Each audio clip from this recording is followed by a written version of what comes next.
Hoje vamos falar sobre um assunto muito polêmico e atual: o conflito entre Israel e Palestina. Será que esse conflito tem alguma relação com as profecias bíblicas sobre o fim dos tempos?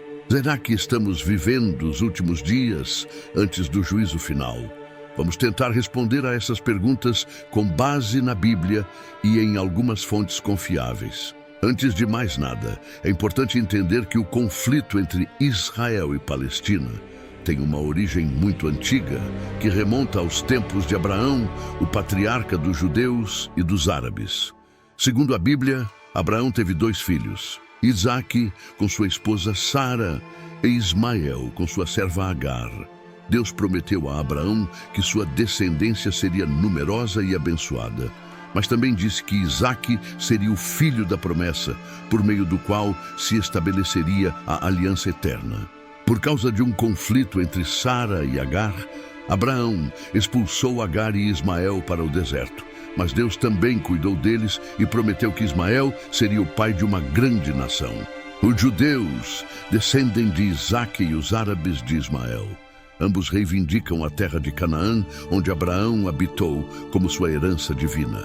Ao longo da história, a terra de Canaã foi ocupada por diversos povos e impérios, até que no século XX, após a Segunda Guerra Mundial e o Holocausto, a ONU decidiu criar o Estado de Israel, como uma forma de garantir um lar para os judeus perseguidos. No entanto, essa decisão gerou uma forte oposição dos árabes que já viviam na região, que se sentiram injustiçados e expulsos de suas terras. Desde então, vários conflitos armados e diplomáticos ocorreram entre Israel e seus vizinhos árabes, especialmente a Palestina, que reivindica a independência e o reconhecimento de seu território. Um dos pontos mais sensíveis dessa disputa é a cidade de Jerusalém, considerada sagrada por judeus, cristãos e muçulmanos, e que abriga locais como o Muro das Lamentações, a Esplanada das Mesquitas e a Igreja do Santo Sepulcro. Israel considera Jerusalém sua capital indivisível, mas a Palestina também reivindica a parte oriental da cidade como sua capital. Mas o que a Bíblia tem a ver com tudo isso? Bom, a Bíblia é a fonte de fé e esperança para os judeus e os cristãos, e nela encontramos muitas profecias sobre o destino de Israel e do mundo.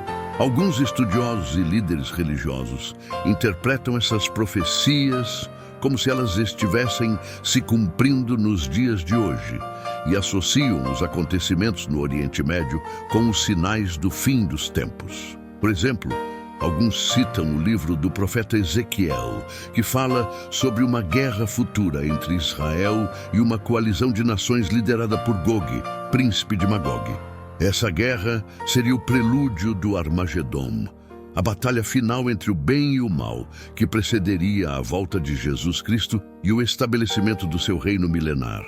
Outros citam o livro do Apocalipse, que também fala sobre o Armagedom e sobre a marca da besta, o anticristo, a grande tribulação, as 7 taças da ira de Deus e outros eventos catastróficos que afetariam Israel e as nações. No entanto, é preciso ter muito cuidado com essas interpretações, pois elas podem ser equivocadas, tendenciosas ou até mesmo perigosas. Primeiro, porque as profecias bíblicas não são simples previsões do futuro, mas mensagens de Deus para o seu povo em determinados contextos históricos e culturais.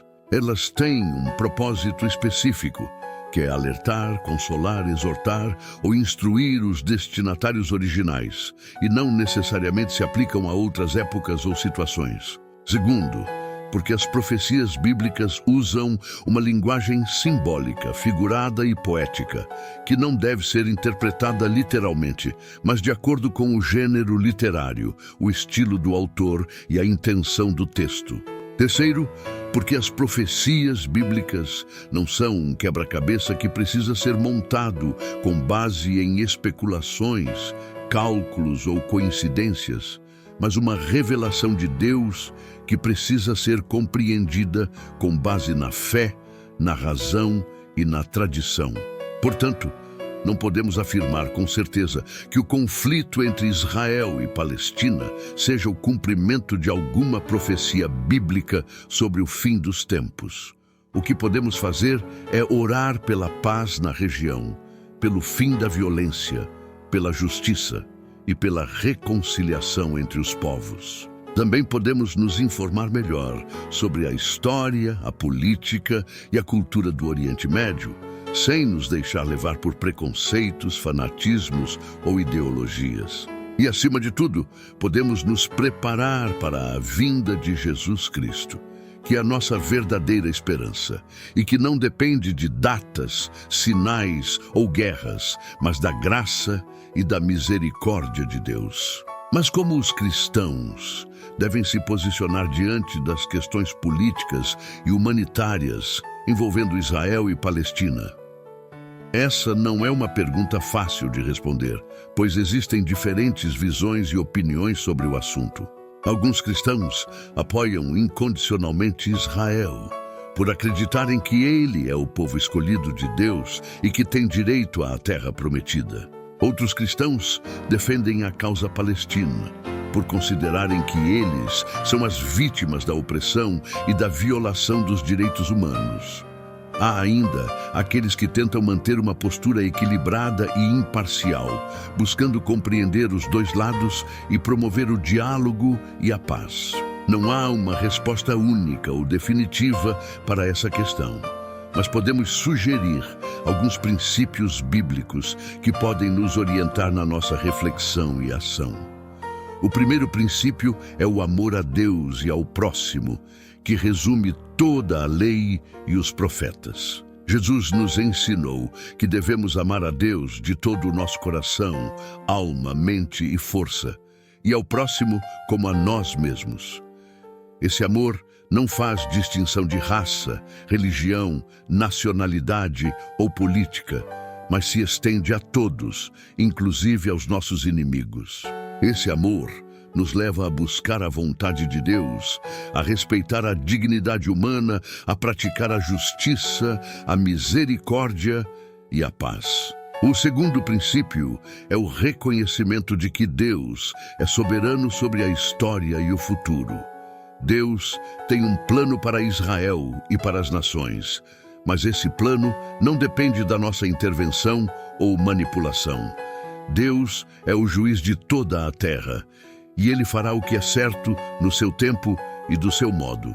Nós não podemos presumir que sabemos o que Deus vai fazer ou quando Ele vai fazer, nem podemos usar as profecias bíblicas como pretexto para apoiar ou rejeitar qualquer posição política. Nós devemos confiar em Deus e esperar nele, sabendo que Ele é fiel e que Ele cumprirá as suas promessas. O terceiro princípio é o compromisso com o Evangelho de Jesus Cristo, que é a boa notícia de salvação para todos os povos. Jesus é o Messias prometido, o Filho de Deus, o Salvador do mundo. Ele morreu na cruz pelos nossos pecados, ressuscitou dos mortos e está vivo e reinando à direita de Deus. Ele é o único caminho, a verdade e a vida, e ninguém vem ao Pai senão por Ele. Ele é a nossa paz, que derrubou o muro de separação entre judeus e gentios e que reconciliou ambos com Deus em um só corpo. Ele é o Senhor de todos, e diante dele todo joelho se dobrará e toda língua confessará que Ele é o Senhor, para a glória de Deus Pai. Nós devemos anunciar esse Evangelho a todas as nações, inclusive a Israel e a Palestina, e orar para que eles reconheçam a Jesus como o seu Senhor e Salvador. Esses são alguns princípios que podem nos ajudar a ter uma visão bíblica e equilibrada sobre o conflito entre Israel e Palestina e a ter uma atitude cristã e responsável diante dele. Não podemos ignorar ou simplificar esse problema, mas também não podemos nos deixar levar pelo medo, pela raiva ou pela indiferença. Devemos buscar a sabedoria de Deus, a orientação do Espírito Santo e a comunhão da Igreja, para que possamos ser sal e luz nesse mundo e testemunhas do reino de Deus, que é de justiça, paz e alegria no Espírito Santo. Mas como os evangélicos brasileiros se relacionam com Israel? Essa é uma pergunta que muitas pessoas se fazem, especialmente diante dos recentes conflitos no Oriente Médio e das manifestações de apoio ao governo israelense por parte de alguns líderes e fiéis evangélicos. Qual é a origem e o significado desse apoio? Ele é unânime e incondicional? Ele tem alguma consequência prática para a vida dos cristãos e dos judeus? Vamos tentar responder a essas perguntas com base em algumas pesquisas e fontes confiáveis. Segundo o censo de 2020, o Brasil tem cerca de 42 milhões de evangélicos, o que representa 20% da população. Esse número vem crescendo nas últimas décadas e, com ele, a influência política, social e cultural desse segmento religioso. Os evangélicos brasileiros são muito diversos em termos de denominações, doutrinas, práticas e opiniões. Mas há alguns pontos em comum que podem explicar o seu interesse e o seu apoio a Israel. Um desses pontos é a identificação com o Antigo Testamento da Bíblia, que narra a história do povo de Israel desde a sua origem até o exílio na Babilônia. Os evangélicos leem e estudam o Antigo Testamento com frequência e nele encontram exemplos de fé, obediência, coragem e esperança.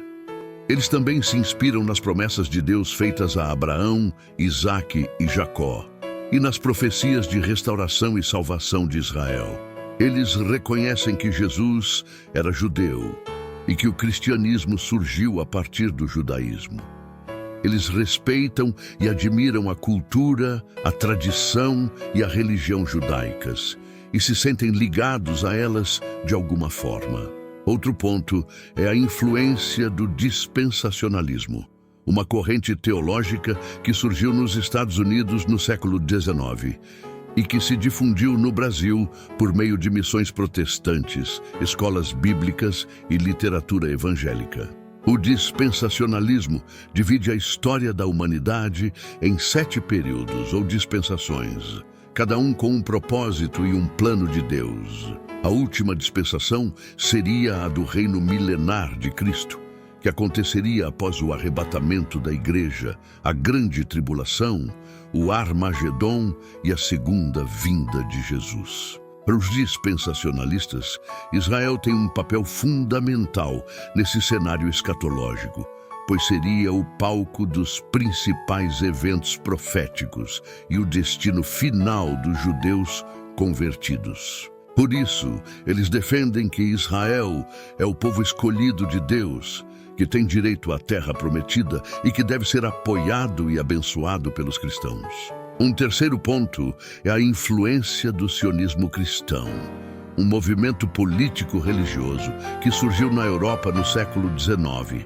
e que também se espalhou pelos Estados Unidos e pelo Brasil. O sionismo cristão defende a ideia de que os judeus devem retornar à sua terra ancestral e que a criação e a expansão do Estado de Israel são parte do plano de Deus para a redenção do mundo. Os sionistas cristãos veem Israel como uma nação democrática, moderna e aliada do Ocidente, que enfrenta a hostilidade e a ameaça dos países árabes e muçulmanos. Eles também veem Israel como uma oportunidade de evangelização, de turismo religioso e de cooperação econômica e tecnológica. Por isso, eles apoiam as políticas e as ações do governo israelense e se opõem a qualquer crítica ou sanção contra ele. Esses são alguns dos fatores que podem explicar o relacionamento dos evangélicos brasileiros com Israel. Mas é preciso ressaltar que esse relacionamento não é homogêneo nem inquestionável. Há evangélicos que não concordam com o dispensacionalismo ou o sionismo cristão e que têm uma visão mais crítica e equilibrada sobre o conflito entre Israel e Palestina.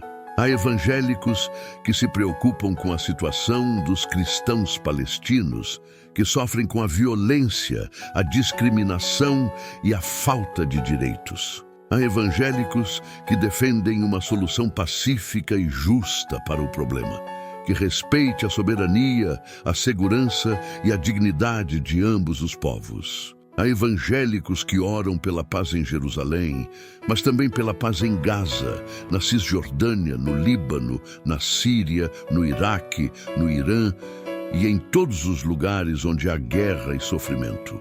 Portanto, não podemos generalizar nem simplificar a questão do apoio dos evangélicos brasileiros a Israel. É uma questão complexa que envolve aspectos religiosos, históricos, políticos e humanitários. O que podemos fazer é buscar mais informação, mais diálogo, mais compreensão e mais respeito entre as diferentes perspectivas e posições. E, acima de tudo, podemos buscar a vontade de Deus, que é de amor, justiça e paz para todos os seus filhos e filhas. Para encerrar esse vídeo, vamos fazer uma oração juntos, pedindo a Deus que nos ajude a não nos afastarmos dele, mas a nos aproximarmos cada vez mais do seu amor, da sua vontade e do seu reino. Oremos. Pai nosso que estás nos céus, santificado seja o teu nome. Venha o teu reino, seja feita a tua vontade, assim na terra como no céu. O pão nosso de cada dia nos dá hoje. E perdoa-nos as nossas dívidas, assim como nós perdoamos aos nossos devedores. E não nos deixes cair em tentação, mas livra-nos do mal. Pois teu é o reino, o poder e a glória para sempre. Amém. Senhor, nós te agradecemos por este tempo que passamos juntos, aprendendo sobre o teu plano para Israel e para as nações. Nós te louvamos pela tua soberania, pela tua fidelidade e pela tua graça. Nós te pedimos que nos dês sabedoria, discernimento e coragem para entender e viver a tua palavra e para testemunhar do teu evangelho. Nós te pedimos que nos dês um coração de amor, de justiça e de paz, para que possamos nos relacionar bem com os nossos irmãos e irmãs, sejam eles judeus, palestinos, árabes, brasileiros ou de qualquer outra origem. Nós te pedimos que nos dês um espírito de oração, de intercessão e de compaixão, para que possamos clamar por aqueles que sofrem, que choram, que clamam por socorro. Nós te pedimos que nos dês um olhar de esperança, de fé e de confiança, para que possamos aguardar a tua vinda e a consumação de todas as coisas. Senhor, nós te pedimos que não nos deixes nos afastar de ti, mas que nos atraias para perto de ti com cordas de amor. Que nós não nos deixemos levar pelas coisas deste mundo, mas que busquemos as coisas do alto, onde Cristo está assentado à tua direita. Que nós não nos deixemos enganar pelas falsas doutrinas, pelas falsas profecias, pelas falsas esperanças, mas que nos firmemos na verdade, na tua palavra, na tua promessa. Que nós não nos deixemos contaminar pelo pecado, pelo ódio, pela violência, mas que nos purifiquemos de toda a imundícia da carne e do espírito, aperfeiçoando a santidade no teu temor. Senhor, nós te pedimos que nos guardes no teu amor, que nos protejas no teu poder, que nos conduzas na tua luz, que nos ensines no teu caminho, que nos alegres na tua presença, que nos abençoes na tua graça. Em nome de Jesus, o nosso Senhor e Salvador. Amém. Se vocês gostaram, se inscrevam no nosso canal e ativem o sininho para receberem as notificações dos próximos vídeos. Também deixem o seu like e compartilhem esse vídeo com os seus amigos, familiares e nas suas redes sociais. Isso nos ajuda a alcançar mais pessoas com a mensagem do Evangelho. Muito obrigado pela sua audiência e que Deus abençoe a todos. Fiquem na paz e até a próxima.